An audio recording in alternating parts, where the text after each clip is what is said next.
to the Garden of Eden. Si Satanas po ay pumunta sa Hardin ng Eden. He said to Eve, Sinabi niya kay Eva, what difference does the tree make? ano bang pagkakaiba ng mga puno na ating kakain diyan? All the trees are the same. Pare-parehas lang naman ang mga puno na yan. Today, Satan tells people, Sinasabi naman ngayon ni Satanas sa panahon natin, days don't make a wala difference. naman pagkakaiba ng mga araw, pare-parehas lang yan. All the days are the same. Pare-parehas lang na mga araw. The tree was set aside for Adam and Eve. Yung puno po ay isinantabi, nireserba para kila Adan at Eva, It was set aside as a test. para yun po ay maging subukan. The test wasn't the tree or the fruit. Hindi po subukan yung puno na yon o yung bunga ng puno na yon. The real test Ang tunay po na subukan, was would they submit kung sila ay magpapahinood sa Diyos, to God's sovereign authority. sa otoridad ng Diyos. When they ate the forbidden fruit, Nung kinain po nila ang pinagbabawal na punong kahoy, they rejected the sovereignty of God. kanila pong itinakwil ang paghahari sa kanila ng Diyos. They set their opinions higher than Itinaas nila ang kanilang opinyon na mas mataas God's authority. kaysa otoridad ng Diyos. Throughout the Old Testament, Sa buong lumang tipan, the Sabbath was a sign between God and His people. ang Sabat ay isang tanda ng Diyos at ng bayan niya. The Bible says that Abraham kept God's commandments. Sabi po ng Biblia, si Abraham ay sinunod ang kautusan ng Diyos. The Sabbath was given in Genesis, Ang Sabado po ay binigay doon sa aklat ng Genesis pa lamang, before there were any Jews. bago pa po nagkaroon ng kahit isang Hudyo. The Sabbath was kept by God's people Ang Sabat po ay kinangili ng lahat ng tao ng Diyos. all through the ages. Sa lahat ng buong kapanahunan. When Moses led Israel out of Egypt's bondage, Nang si Moises po ay pinamunahan ng bansang Israel sa pagtakas sa Ehipto. Itong araw ay Sabat sa Panginoon mong Diyos. in the Old Testament, Sa lumang tipan mga kaibigan, the Sabbath was a sign ang Sabado po ay isang tanda. of allegiance, Tanda na pagiging tapat of loyalty and obedience. at pagsunod. It was a sign saying Ito ay tanda na nagsasabi that I am connected with my na Savior. ako ay nakakabit sa aking manlalala. Ezekiel 20 verse 12 says, Ang sabi po ng Ezekiel 20:12, moreover, I gave them my Sabbaths bukod dito, ibinigay ko rin naman sa kanila ang aking mga Sabat to be a sign between upang them and maging me, tanda that they might know that I am the Lord who sanctifies them. na akin na sa kanila upang kanilang makilala na ako ang Panginoong Diyos na nagpapaging banal sa kanila. Some Christians are confused. Ang iba pong mga Kristiyano ngayon ay nalilito They think that Jesus came to do away with the law na iniisip nila na naparito ang ating Panginoong Yesus para sirain ang kautosan and do away with the Sabbath. at para din alisin ang ika-4 na utos na siyang Sabat. On the contrary, Pero sa kabaligtaran po mga kaibigan, Jesus said in Matthew verse 17, ang binanggit po ng ating Panginoon sa Mateo 5:17, do not think that I came to destroy the law of the prophets. huwag niyong isipin, ako'y naparito upang sirain ang kautosan o ang mga propeta. I did not come to destroy, but to fulfill. Ako'y naparito hindi upang sirain, kundi upang ganapin. Did Jesus come to destroy the law? Naparito ba ang ating Panginoon Yesus para sirain ang kautosan?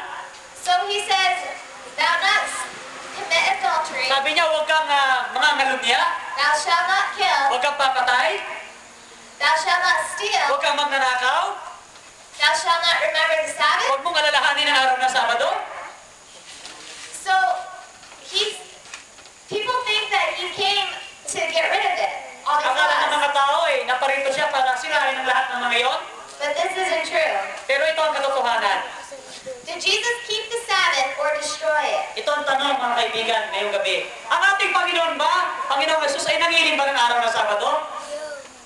Luke 4:16 says, Maliwanag po na sinasabi ng banal na kasulatan sa Lucas 4:16. and he, Jesus, came to Nazareth, At siya ay napa sa Nazaret. Si Kristo po yung tinutukoy na siya. Siya ay napa sa Nazaret where he had been brought up. na kanyang tinakhan And as his custom was, at ayon sa kanyang kaugalian, he went into the synagogue on the Sabbath siya ay day pumasok sa sinagoga, yan po yung simbahan, ng araw ng Sabat, and stood up to read. at nagtindig upang bumasa.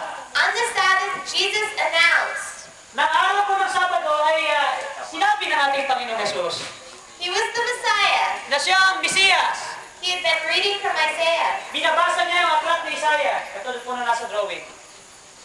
Wouldn't Jesus have done away with the Sabbath Kung ang ating Panginoong Jesucristo ay inalis ng araw ng Sabado, if he had planned to destroy the law meron kaya siya na plano na sirain ang kautusan? or introduce a new day of O siya worship? magpapakilala ng isang bagong araw na pagsamba? Jesus himself kept the Bible Sabbath. Si Kristo po mismo ay nangiling Adam, sabat ng Biblia. Adam and Eve were Bible keepers. Si Adan at Eva ay mga Sabadista. They kept the Sabbath. Nangilin sila ng araw ng Sabado. Abraham was a Sabbath Si Abraham po ay Sabadista. Nangilin po sila ng araw ng Sabado. and so were Moses, Si Moses Isaiah. din, si Isaiah, si Jeremiah, si Daniel. Jesus told the disciples Ang ating Panginoon ay sinabihan ng mga disipulo to keep the Bible Sabbath na kanilang alalahanin banal ang araw ng Sabado. even after his death. Makatapos pa siyang mamatay. Jesus said to his disciples in John 14, verse Sinabi ng 15, ating Panginoon Jesus sa kanyang mga disipulo sa Juan 14:15, if you love me, keep my kung commandments. ako'y inyong iniibig, ay tutuparin ninyo ang aking mga utos. Jesus gathered his disciples together Inipon niya ang kanyang mga disipulo na magkakasama to talk about the destruction of at Jerusalem. pinag-usapan nila ang pagkasira ng Jerusalem. When Roman armies come to destroy Jerusalem, Nang inatake po ng mga Romanong sundalo ang Jerusalem upang sirain, Jesus said to his disciples in sinabi sa Matthew kanyang mga 24, verse disipulo 20, sa Mateo 24:20, but pray ye that your flight be not in the winter, at masipanalangin kayo na huwag mangyari ang pagtalas ninyo sa panahon ng taginaw neither on the Sabbath o day. sa Sabat man. When was Jerusalem destroyed? Kailan pa nasira yung Jerusalem, mga kaibigan? Jerusalem was surrounded by Roman armies Ang Jerusalem po ay pinalibutan ng mga Romanong sundalo and destroyed by Titus in AD at 70. sinira po ito ni General Titus sa panahong 70 AD. Why would Jesus encourage his disciples to pray Bakit niya sinasabihan ng kanyang mga alagad na manalangin that their flight would not be on Sabbath na ang kanilang pagtakas ay huwag sa araw ng Sabado? if at the time they weren't keeping it? Kung sa panahon na yun, hindi naman nila ipinangingilin yung araw na yun. Why would they pray that Titus' attack doesn't come on a Sabbath? Bakit kailangan nilang ipanalangin yung pag-atake ni General Titus ay huwag sa araw ng Sabado? Because Christians would be worshiping God on Sabbath. Kasi alam ng Diyos na sa araw na yon, ang kanyang bayan ay nasa loob ng simbahan. And he would destroy them Eh siyempre, mawawasak sila. because they would be worshiping Kasi together. sumasamba sila sa Diyos sa araw na yon.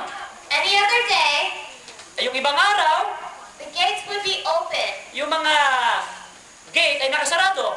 People would be in the fields Sila ay nandun sa mga bukiran and they could flee. at maaari silang tumakas.